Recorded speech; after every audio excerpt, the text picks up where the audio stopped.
Hello, everybody. Good evening. Um, Happy for you all to join me. I know most of you are here as part of an initiative to get more points for your team for the Open. So thank you guys for coming. For anybody else who's just popping on, they saw me coming live. They know that I talk about health, fitness, nutrition, all that stuff. Feel free. We're talking about fueling for performance today.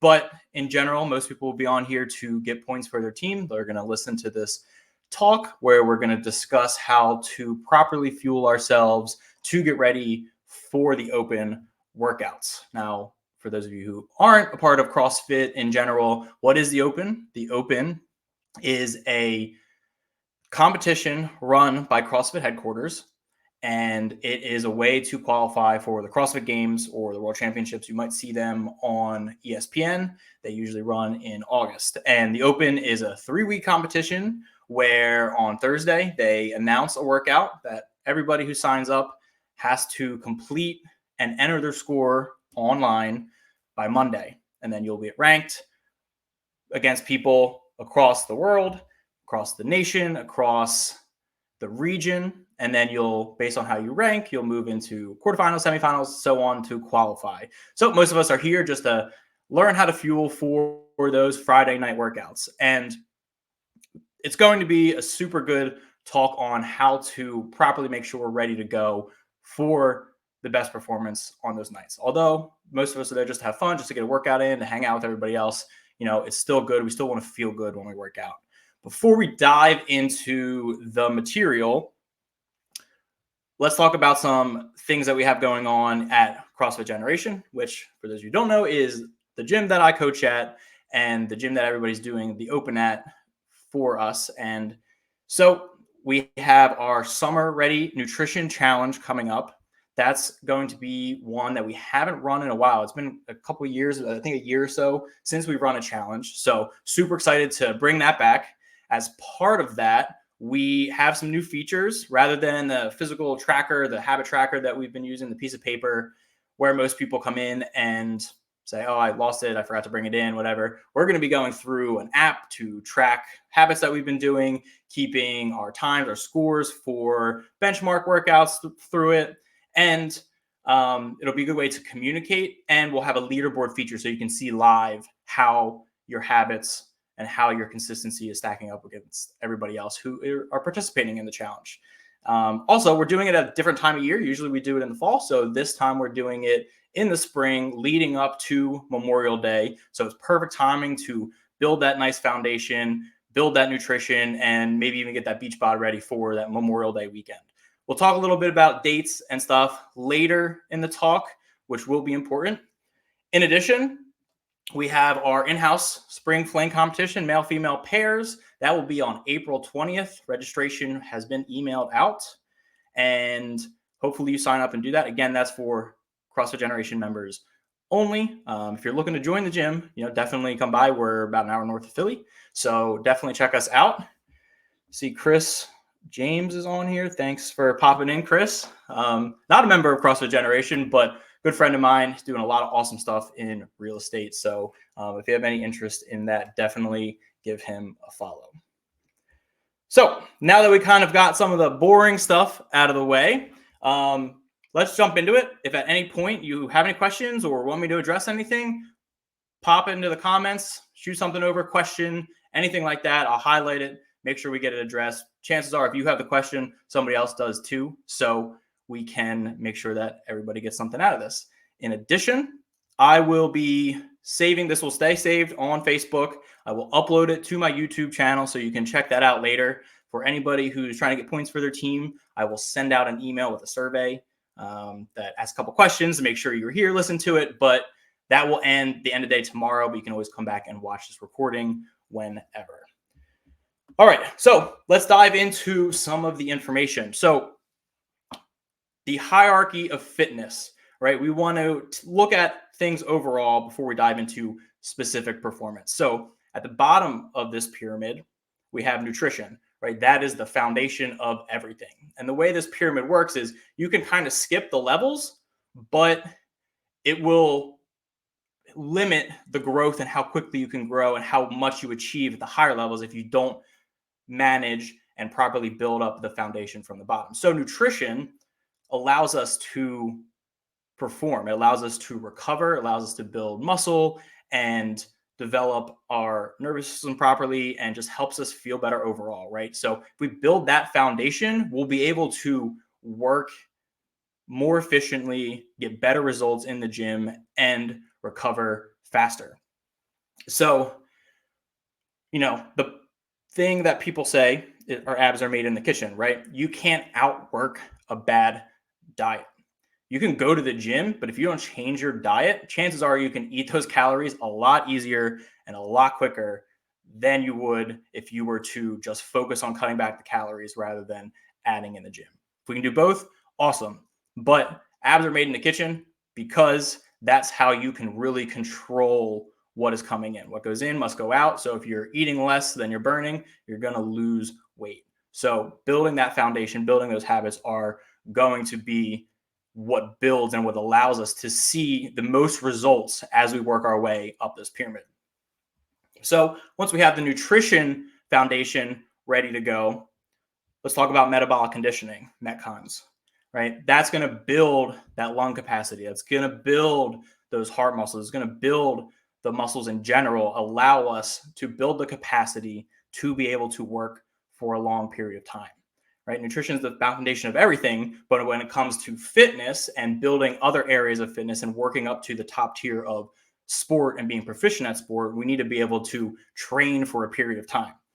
This is the hard part. This is where it takes time to build up that conditioning, but it's going to be super important to be able to do this, because if we try to jump through this and go into weightlifting without building up that metabolic conditioning, we're going to develop fatigue early and we won't get the most out of weightlifting.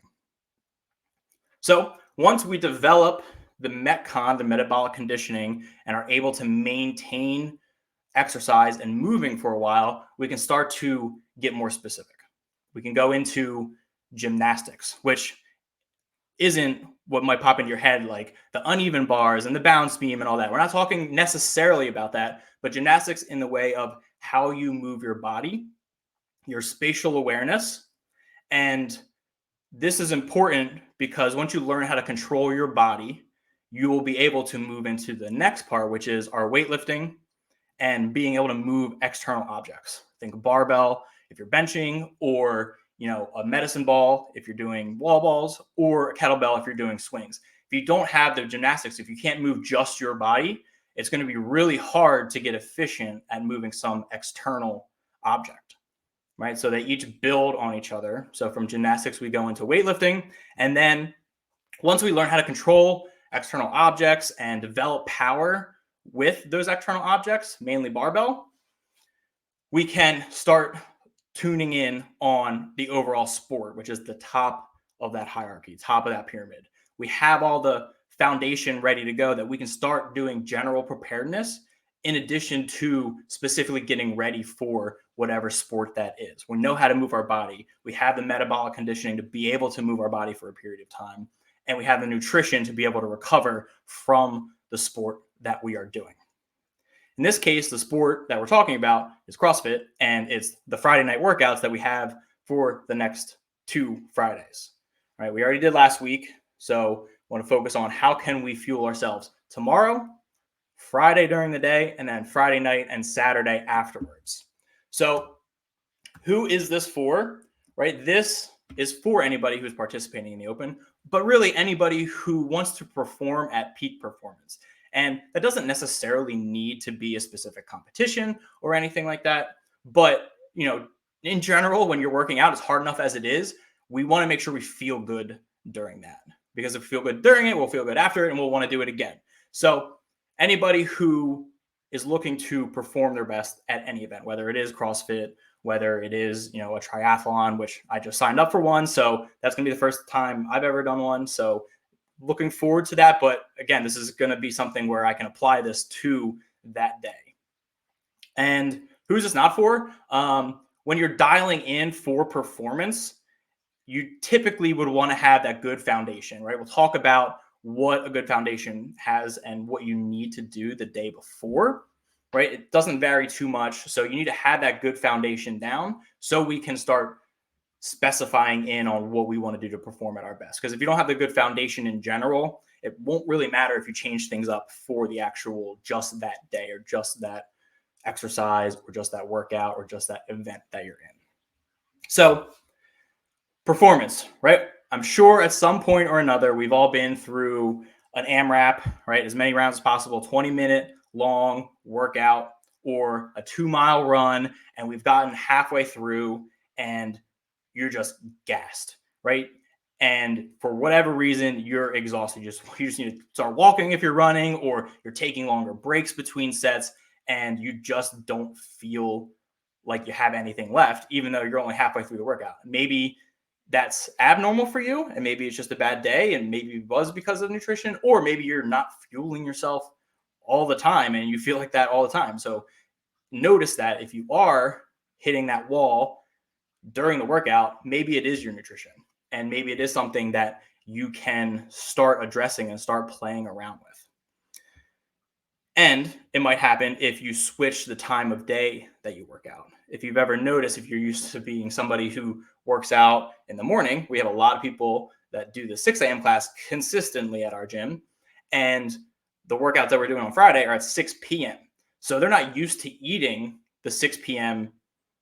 or eating around the 6 p.m. exercise, a workout. So they either have to change their diet or maybe they don't. And that's why they're not feeling great at night.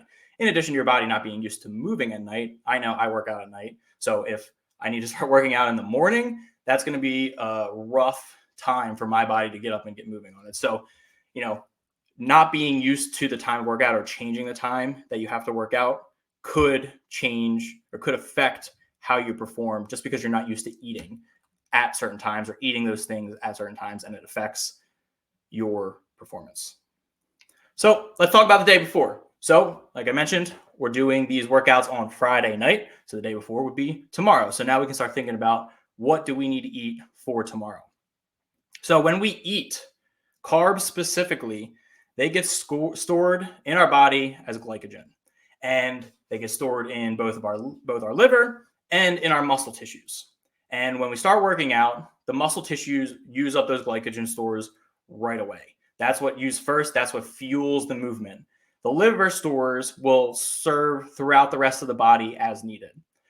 So when you eat the night before, a lot of times you hear carb loading, and that is the thought process of, let me eat a ton of carbs. That way all my stores are at maximal capacity, and then I can use that tomorrow.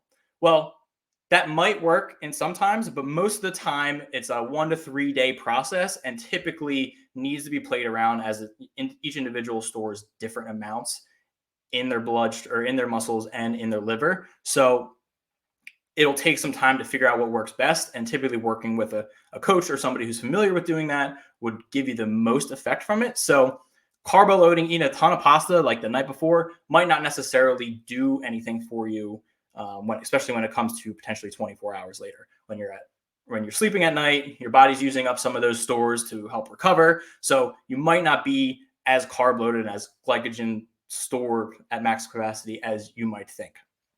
So when those stores run out, that's when you hit the wall. So we do want to make sure that we get those ready, but the day before typically just needs to be a normal balanced diet.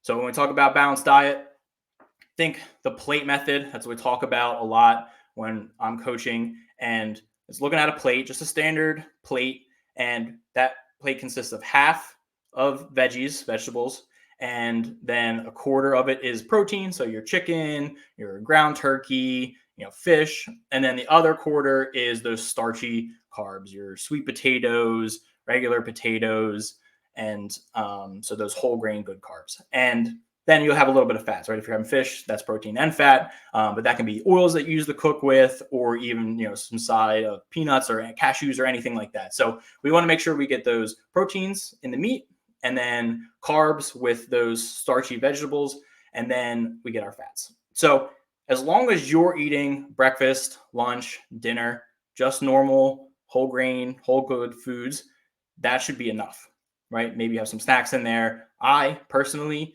I eat 4 meals a day, and then I have like a nighttime casein, which is a slow release protein. So I like to eat smaller meals more often throughout the day. But playing around with that, see what works best for you, will be important because you can play with it. I used to eat 3 meals, and I found that no matter how much I ate, I was still hungry like a couple hours later. So I wanted to spread that out a little bit more, eat more often. And it's taken years for me to kind of figure out what works best. I also consistently work out at night, so I know how to time everything. Another thing that you should focus on the night before is to make sure you drink enough water, right? We can get at least 80 ounces of water throughout the day. No alcohol, should go without saying, but you would be surprised. We can avoid alcohol the night before, right? That's going to affect our sleep. If anybody's watched my Wealthy Wellbeing podcast, we talked about sleep this past Sunday. So avoid the alcohol to make sure we get a good night's sleep, and make sure we get at least 7 hours of sleep if possible, right? So just basic fundamentals when it comes to the day before. Good food, good sleep, enough water to fuel ourselves. So now it comes to the day of. So we're going to talk about the open and working out at night, but also give an example for the morning. It's pretty similar. So if at night, during the day, you'll continue what you did the day before and you'll eat just regular meals. So your breakfast, your lunch, we'll follow the plate method, get a good balance of proteins, carbs, fats, and get our vegetables in there. We can fit a snack in there too. Great. Then when it comes to, all right, the workout is at 6 or 6:30, making sure that we do get carbs and protein. We want to avoid fats, and I'll talk about that in a little bit, but we want to avoid fats as much as possible. And we can get those carbs and proteins 60 to 90 minutes before the workout. And you can play around with whether or not you're going solid foods, so your chicken or rice, to get that fuel in there, that proteins and the carbs. Or some people are like, there's no way I can do that. I will feel so weighted down. I'll feel bloated or anything during the workout. If that's the case, focus on more liquid stuff and stay within, that 60 to 90 minute mark before the workout. And again, you'll have to play around with that. But the main thing is, don't try something completely new right before. So some liquids to eat, you can make a smoothie, some applesauce. You could just do a protein powder shake, non-fat yogurt. Liquids are going to be easier to digest. They'll move through your system quicker because they don't have to break down the solid foods. So if you're concerned about having something like chicken and rice 60, 90 minutes before the workout, then go with something liquid just to be safe and keep it smaller than you think. Me personally, I like to have a little bit of Gatorade powder, and I usually have that like 30 minutes before the workout just to help get that sugar ready to go, and it's not super heavy in my stomach. So again, I would not try anything crazy or anything completely different right before. Again, if you're concerned about the food, just do liquids.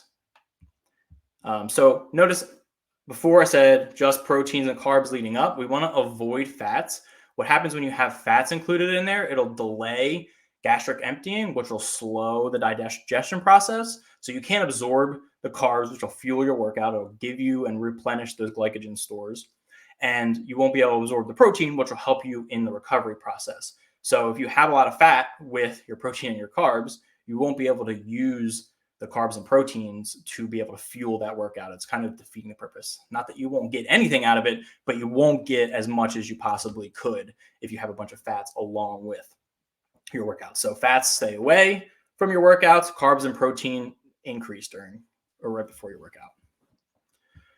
So you've gone through the workout. We finished it. We feel great. We've done awesome. Maybe we feel super tired, but we feel happy that we've completed it. I know I will tomorrow when I'm done.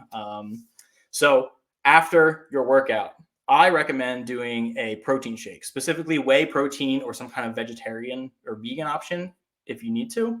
The whey protein is great because it's a fast digesting, usually 30 to 45 minutes. It's from drinking it, it's starting to circulate through your system, which is going to be super important when it comes to replenishing the broken down muscles that occurred during the workout.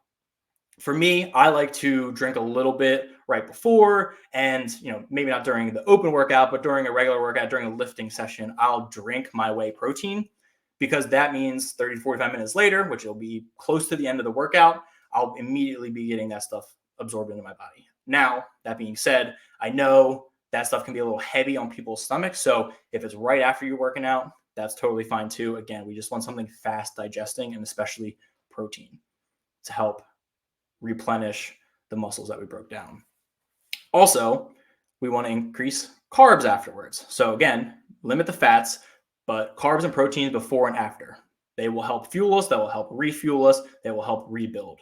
I was listening to a podcast, this was actually years ago, but they always called the hour after you're done working out the window of gains, because within that next 1 and 2 hours, your body is ready to go and ready to absorb all of the glycogen and all of the sugars from the carbs that you need from the workout to help replenish. So that's the time, if you're going to have, your donuts or anything like that, that's the time to have it, because your body's ready to use that insulin and clear out the sugar, the glycogen stores from the blood, and get it into those cells. Not that I'm saying eat a bunch of donuts afterwards, but that's the time to do it, because your body's ready to take that in. So that's right after, right? Within 1 or 2 hours, proteins and carbs. And then that'll be typically liquid, just to get that right through the system immediately. And then you can have that regular meal, maybe a few hours later. Last week we did pizza, which again, not the best nutrition choice in general, but your body's ready to absorb a lot of that stuff. All right. And then the days after, we can just go back to eating a regular, normal, balanced diet. Again, that plate method. So that's the before, the during, and the after on how to properly fuel our bodies for the open workout or any workout in general, any competition that you're doing. That's just one singular workout. Could talk about another time, right? We have that competition, our in-house competition coming up in a month or so, multiple workouts through the day, and how to balance that, how to get full meals between all of those workouts and fuel for that. But we won't touch on that. So in closing, I hope everybody found this helpful. And just a reminder, we have our Summer Ready Nutrition Challenge that's coming up April 29th. That will end May 26th. Registration is March 18th. You'll have an email to come out for that. So just make sure you check your emails. In addition, I have a podcast that goes live every Sunday, similar format as this, at 11 a.m. I go live, but I also have it uploaded to Spotify, uploaded to my YouTube channel. It's called Wealthy Wellbeing. Feel free to subscribe to both of those. It's just foundational habits that will help cause small incremental changes, but will last forever and won't be super restrictive. We're not talking hardcore dieting or anything like that, but just that basic foundation, right? In that hierarchy, how can we be more mindful of what we are choosing to do, and how can we slowly make those changes and build those habits to become happier, healthier, and more fit. So please, if you think you can get any information from that, definitely follow, subscribe. If you think you know anybody else that might get some information from that, send it over to them. I just want to help anybody and anyone that I can, especially when it comes to health and fitness and nutrition. You can also feel free to DM me on Facebook, Instagram, anything like that. Again, I just want to help anyone and everyone. So I will be sending out a survey for those of you in the open to fill out. It'll close tomorrow night. So make sure you fill it out, get your points for your team. And otherwise, we will see what the workout is tomorrow. And I look forward to seeing everybody on Friday, cheering you all on and crushing it. All right. Have a good night, everyone. Thanks.